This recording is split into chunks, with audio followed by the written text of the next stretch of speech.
داخل دوامة الهوس الأمني وسعي إسرائيل المتخبط واللامنطقي لفرض واقع سياسي في القدس يخدم أهدافها، هي لا تتردد بتطويع أغرب الوسائل واختلاق القوانين لقمع احتجاج المقدسيين واستهداف الروح الوطنية للأجيال الشابة. فبمجرد استخدامك جهازك الذكي أو الاتصال بشبكة الإنترنت، فأنت كمقدسي على موعد لمشاركة بياناتك مع وحدة السايبر الاستخبارية الإسرائيلية، والتي فعلت قبل عام لتكمل عمل سابقتها المعروفة باسم 8200 والمختصة بتعقب كتابات الفلسطينيين واقتناصها لتقديم لوائح اتهام لزهاء 65 مقدسيا خلال العام المنصرم، كانت آخرهم الصحفية سماح دويك التي نشرت عبارة الرحمة للشهداء، فكانت كفيلة باعتقالها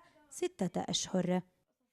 النيابة العامة الإسرائيلية بتهمة التحريض على الفيسبوك بسبب منشورات بتتضمن كلمة شهيد وصور للشهداء، تطورات وأحداث تتعلق في المسجد الأقصى، وتوصلت إنه نعطيه 6 أشهر ويوم على تهمة الفيسبوك. فرضوا علينا 3 يكفلوا سماح، اللي هو عندنا 18,000 و20,000 و25,000 ندفعهم في حال إنه سماح خالفت شروط الحبس المنزلي اللي هي لمس أي جهاز ذكي، فتح وسائل التواصل الاجتماعي.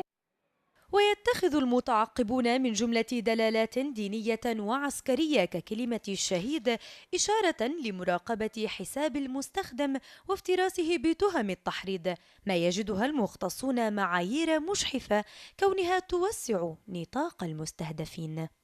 أنا شخصياً تم تهديدي على التليفون أكثر من مرة من سلطات الاحتلال الإسرائيلي عشان ما أنزل إشي على الفيسبوك، ما أكتب، ما أعمل نشاطات أي إشي على الفيسبوك. تاني مرة اعتقلوا أبوي عشاني، وثالث مرة أخذوني أنا شخصياً 3 أيام عشان قصص الفيسبوك. ويؤكد الحقوقيون أن المقولات المنشورة لغالبية المتهمين لم تمس القانون الإسرائيلي، كما وأن التعبير في هذه المواقع حق أساسي يكفله قانون كرامة الإنسان وحريته الإسرائيلي، موضحين عدم قانونية اعتقال المقدسيين وسط السماح بآلاف المنشورات العنصرية المنادية بقتل الفلسطينيين.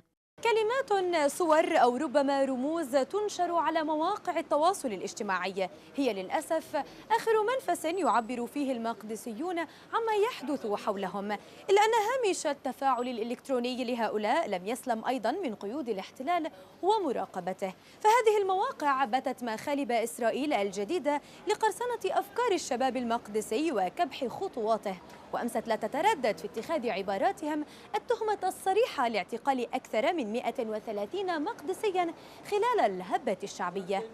لبرنامج القدس، ياسمين أسعد، قناة الغد، القدس المحتلة.